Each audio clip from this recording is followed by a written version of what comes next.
Olá, graça e paz, bom dia, boa tarde, boa noite, para você que está comigo na leitura da palavra de Deus. Como é bom, gente.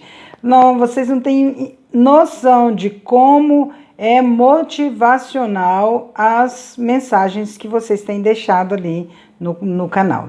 Muito bom mesmo. Tem me animado e vai me animando até a premiar mais, né?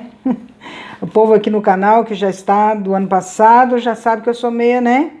Tem umas horas que dá umas loucurinhas e a gente acaba fazendo mais do que prometemos. Eu espero nunca faltar.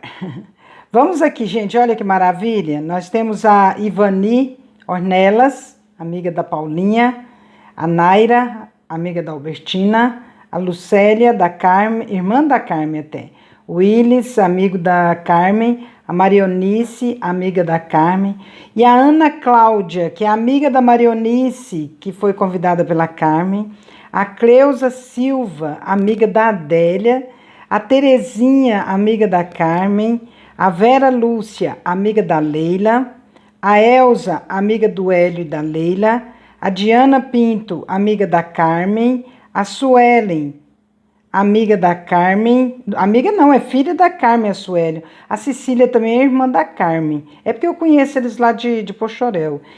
A Sirene, amiga da Adélia, lá de Anápolis, e a Lourdes, que foi convidada pela Sirene. Eu tô gostando muito disso, né? Quem foi convidada... Caiu o microfone, não, tá aqui.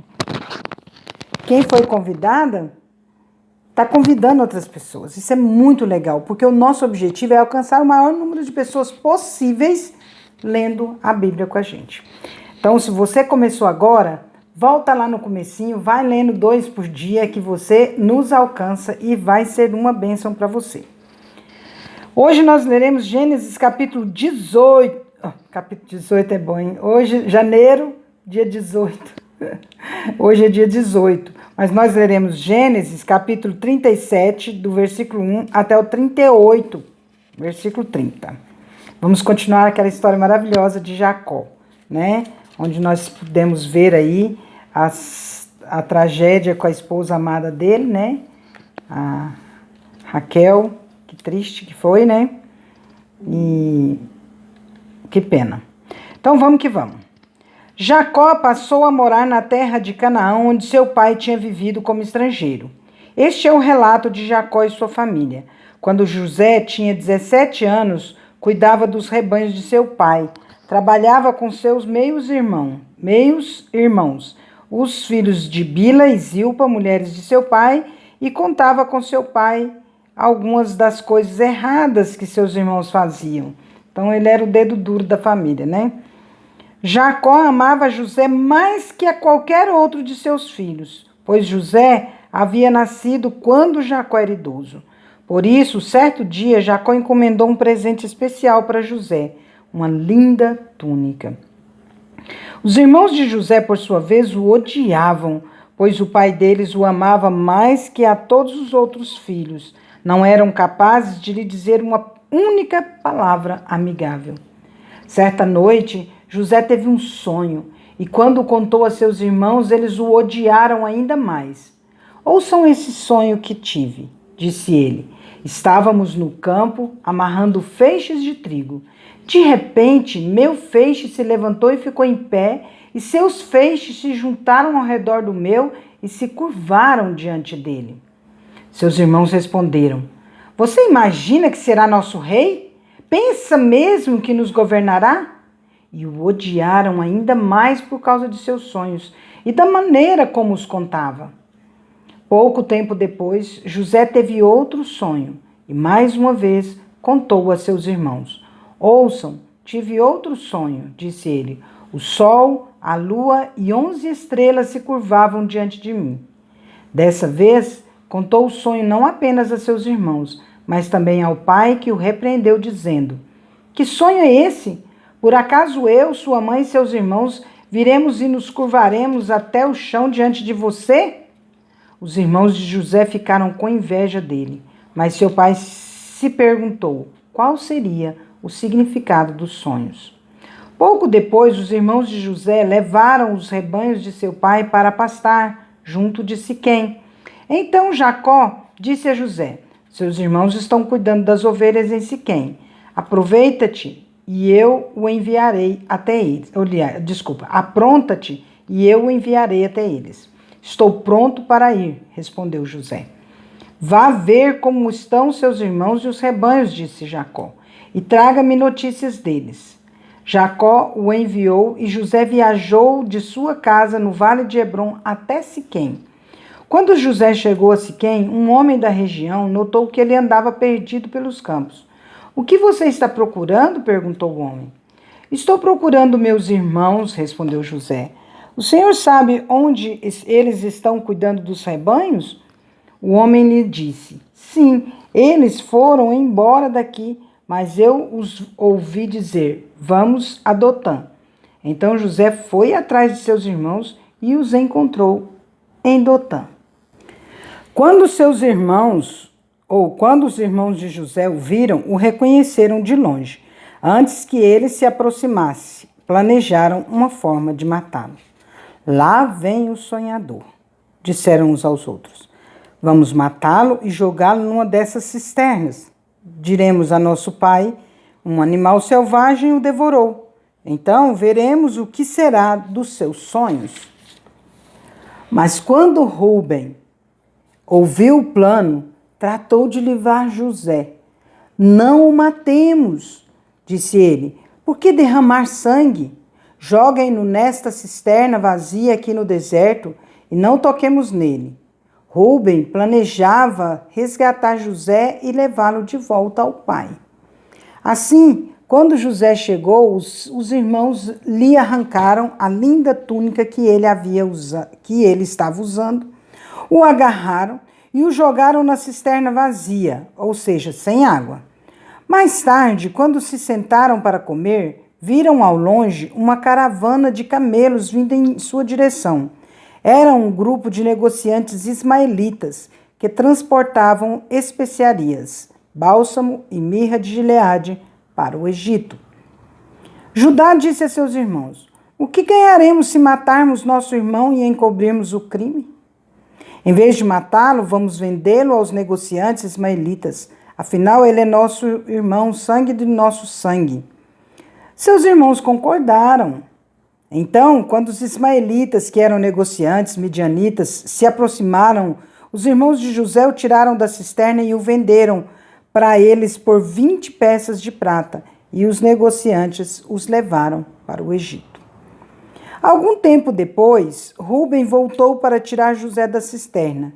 Quando descobriu que seu irmão não estava lá, rasgou as roupas. Voltou a seus irmãos e lamentou-se. O menino sumiu. E agora o que farei? Então os irmãos mataram um bode e mergulharam a túnica de José no sangue do animal. Enviaram a linda túnica para o pai com a seguinte mensagem: veja o que encontramos. Não é a túnica de seu filho? O pai a reconheceu de imediato e disse: sim, é a túnica de meu filho. Um animal selvagem o deve ter devorado.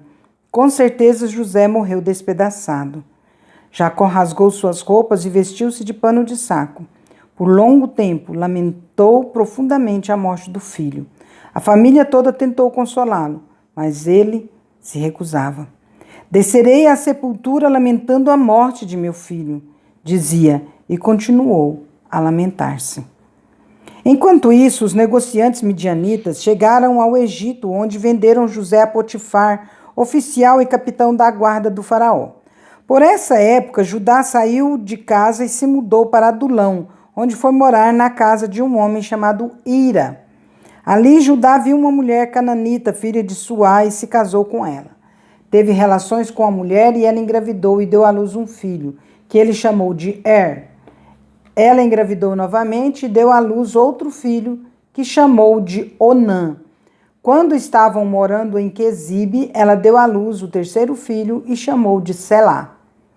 No devido tempo, Judá arranjou o casamento de Er, seu filho mais velho, com uma moça chamada Tamar. Mas Er era um homem perverso aos olhos do Senhor, por isso o Senhor lhe tirou a vida. Então Judá disse a Onã, irmão de Er: case-se com Tamar, como é exigido para a viúva de seu irmão, para com a viúva de seu irmão. Você deve gerar um herdeiro para seu irmão. Onã, porém, não estava disposto a ter filhos que não seriam seu herdeiro. Por isso, cada vez que tinha relações com a mulher de seu irmão, derramava o sêmen no chão. Desse modo, evitava que Tamar tivesse um filho que pertenceria ao irmão dele. O Senhor, porém, considerou maldade a sua atitude e por isso também tirou a vida de Onã. Então Judá disse à sua nora Tamar: volte para a casa de seus pais e permaneça viúva até que meu filho Selá tenha idade suficiente para se casar com você. Na verdade, Judá disse isso apenas porque temia que Selá também morresse como seus 2 irmãos. Assim Tamar voltou para a casa do pai. Alguns anos depois, a mulher de Judá morreu. Quando terminou o período de luto, Judá e seu amigo Ira, o adulamita, subiram a Tímina para supervisionar a tosquia das ovelhas de Judá. Alguém disse a Tamar: seu sogro está subindo a Tímina para tosquiar as ovelhas. Tamar sabia que Selá já era adulto, mas nenhuma providência havia sido tomada para que ela se casasse com ele. Por isso, trocou suas roupas de viúva e, para disfarçar-se, cobriu-se com um véu. Depois foi sentar-se junto à entrada da vila de Enaim, no caminho para Tímina. Judá a viu e pensou que fosse uma prostituta, pois ela estava com o rosto coberto. Ele parou à beira da estrada e, sem saber que era sua própria nora, disse: quero me deitar com você. Quanto você me pagará para deitar-se comigo? Perguntou Tamar. Eu lhe mandarei um cabrito do meu rebanho, prometeu Judá. Mas o que me dá como garantia de que me mandará o cabrito? Perguntou ela. Que tipo de garantia você quer? Explicou ele. Ela disse: deixe comigo seu selo pessoal junto com o cordão dele e o cajado que você está segurando. Judá entregou os objetos. Depois teve relações com Tamar e ela engravidou. Em seguida, Tamar voltou para casa, tirou o véu e tornou a vestir as roupas de viúva como de costume.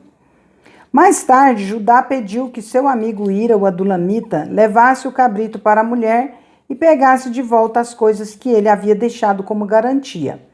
Ira, porém, não conseguiu encontrá-la.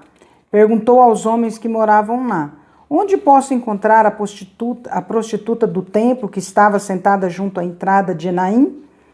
Aqui nunca houve uma prostituta do templo, responderam eles.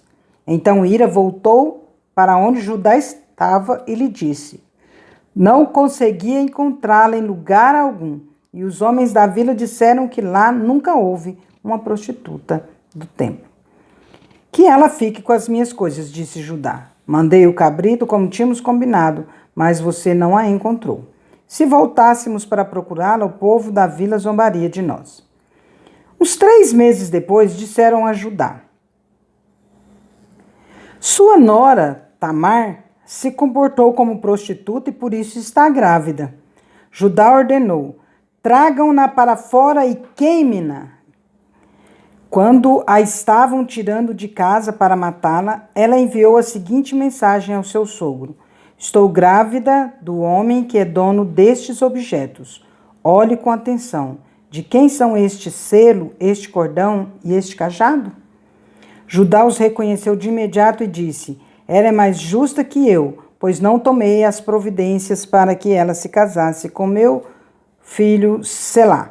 E Judá nunca mais teve relações com Tamar. Quando chegou a época de Tamar dar à luz, descobriu que teria gêmeos. Durante o trabalho de parto, um dos bebês pôs a mão para fora. A parteira segurou a mão do bebê, amarrou um fio vermelho no pulso e anunciou: este saiu primeiro. O bebê, porém, recolheu a mão e seu irmão saiu. Então a parteira disse: como você conseguiu sair primeiro? Por isso ele recebeu o nome de Pérez. Logo depois, o bebê com fio vermelho no pulso nasceu e recebeu o nome de Zerá. Interessante, né, essa história? Mateus capítulo 12, versículos 22 a 45. Então levaram até Jesus um homem cego e mudo que estava possuído por um demônio. Jesus o curou e ele passou a falar e ver. Admirada, a multidão perguntou: será que este homem é o filho de Davi? No entanto, quando os fariseus souberam do milagre, disseram: ele só expulsa demônios porque seu poder vem de Beelzebu, príncipe dos demônios. Jesus conhecia os pensamentos deles e respondeu: todo reino dividido internamente está condenado à ruína. Uma cidade ou família dividida contra si mesma se desintegrará. Se Satanás expulsa, Satanás está dividido e luta contra si mesmo. Seu reino não sobreviverá. Se eu expulso demônios pelo poder de Beelzebu, o que dizer de seus discípulos? Eles também expulsam demônios, de modo que condenarão vocês pelo que acabaram de dizer. Mas se expulso demônios pelo Espírito de Deus, então o reino de Deus já chegou até vocês. Afinal, quem tem poder para entrar na casa de um homem forte e saquear seus bens? Somente alguém ainda mais forte, alguém capaz de amarrá-lo e saquear sua casa. Quem não está comigo, opõe-se a mim, e quem não trabalha comigo, na verdade, trabalha contra mim. Por isso, eu lhes digo, todo pecado e toda blasfêmia serão perdoados, mas a blasfêmia contra o Espírito Santo não será perdoada. Qual que é a blasfêmia contra o Espírito Santo? Eu aprendi nos meus estudos belínicos que a blasfêmia contra o Espírito Santo é negar Jesus. Sabia? Negar Jesus. Não recebê-lo como Senhor e Salvador de suas vidas. É o pecado que não tem perdão. Negar Jesus. Negar Jesus no sentido de não recebê-lo. Não negar como Pedro negou e depois, se converteu de fato. Entenderam? Então é isso. Não tem perdão para quem não recebe Jesus como Senhor e Salvador de suas vidas. Quem falar contra o Filho do Homem será perdoado, mas quem falar contra o Espírito Santo não será perdoado, nem neste mundo, nem no mundo por vir. Tá vendo? Então, o Espírito Santo é aquele que habita em nós. Quando nós recebemos Jesus como Senhor e Salvador das nossas vidas, o Espírito Santo de Deus vem morar em nós. Ele vem habitar em nós. Nosso corpo passa a ser templo do Espírito Santo de Deus. Então, uma vez que eu começo a falar contra o Espírito Santo de Deus, então eu não tenho em mim. Porque quem tem o Espírito Santo de Deus não fala mal dele. É ou não é verdade? Continuando. Uma árvore é identificada por seus frutos. Se a árvore é boa, os frutos são bons. Se a árvore é ruim, os frutos serão ruins. Raça de víboras, como poderiam homens maus como vocês dizer o que é bom e correto? Pois a boca fala do que o coração está cheio. A pessoa boa tira coisas boas do tesouro de um coração bom, e a pessoa má tira coisas más do tesouro de um coração mau. Eu lhes digo, no dia do juízo, vocês prestarão contas de toda palavra inútil que falarem. Por suas palavras vocês serão absolvidos e por elas serão condenados. Temos que cuidar do que nós falamos, Muito cuidado com as nossas palavras. Alguns dos mestres da lei e fariseus vieram a Jesus e disseram: Mestre, queremos que nos mostre um sinal de sua autoridade. Veja bem, eles desafiando Jesus.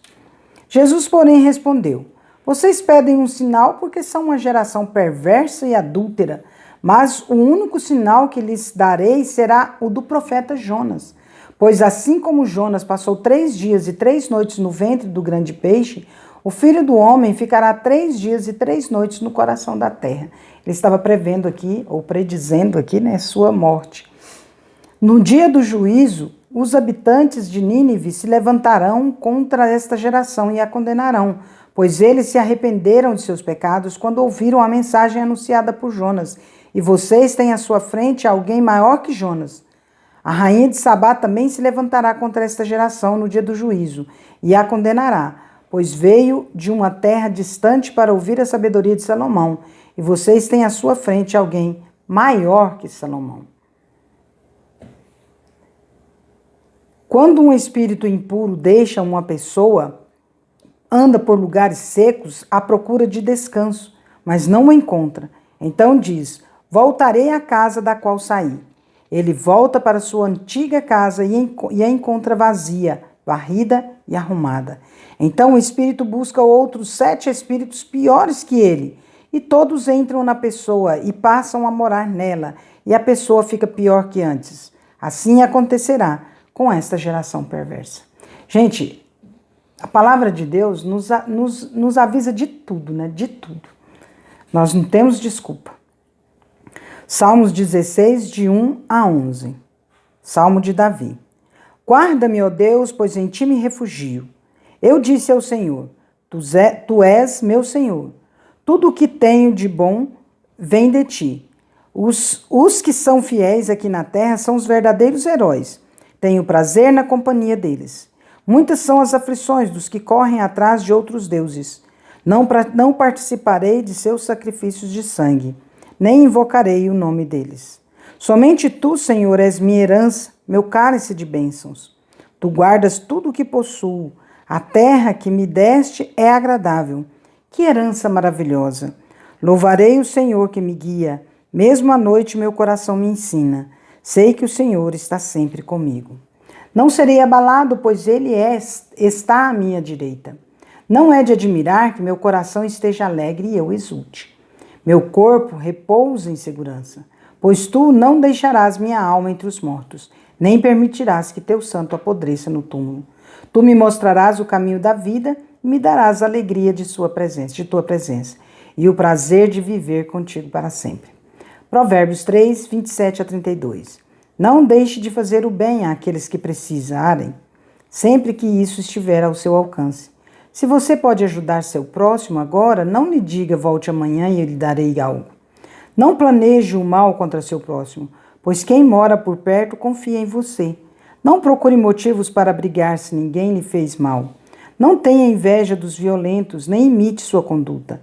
Esses perversos são detestáveis para o Senhor, mas aos justos ele oferece a sua amizade. Oh, glória a Deus, que maravilha, né, gente? Nossa, bom demais ler, bom demais. Hoje estou muito feliz, muito grata a Deus, porque temos visto as pessoas entrando no canal, e eu quero pedir a vocês que não saiam, permaneçam ali com a gente, tá bom? Vamos caminhar nessa leitura da palavra de Deus, não saiam. Você pode ser um contemplado ou uma contemplada com a Bíblia, né? Quem entrou no nosso canal agora vai ganhar a Bíblia 365 dias. Não é esse modelo, mas é a Bíblia 365 dias, tá? Que eu vou enviar para cada um de vocês, tá bom? Que ganhar, para quem ganhar, obviamente, né, gente? Que bom. Tô muito feliz e que a bênção de Deus paire sobre a vida de vocês sempre, sempre, sempre. E, finalmente, irmãos, tudo que é verdadeiro, tudo que é respeitável, tudo que é justo, tudo que é puro, tudo que é de boa fama, tudo que é amável, se alguma virtude há, se algum louvor existe, seja isso que ocupe o vosso pensamento. Em nome de Jesus. Amém? Já decorou? Deus é justo e bom. Vamos?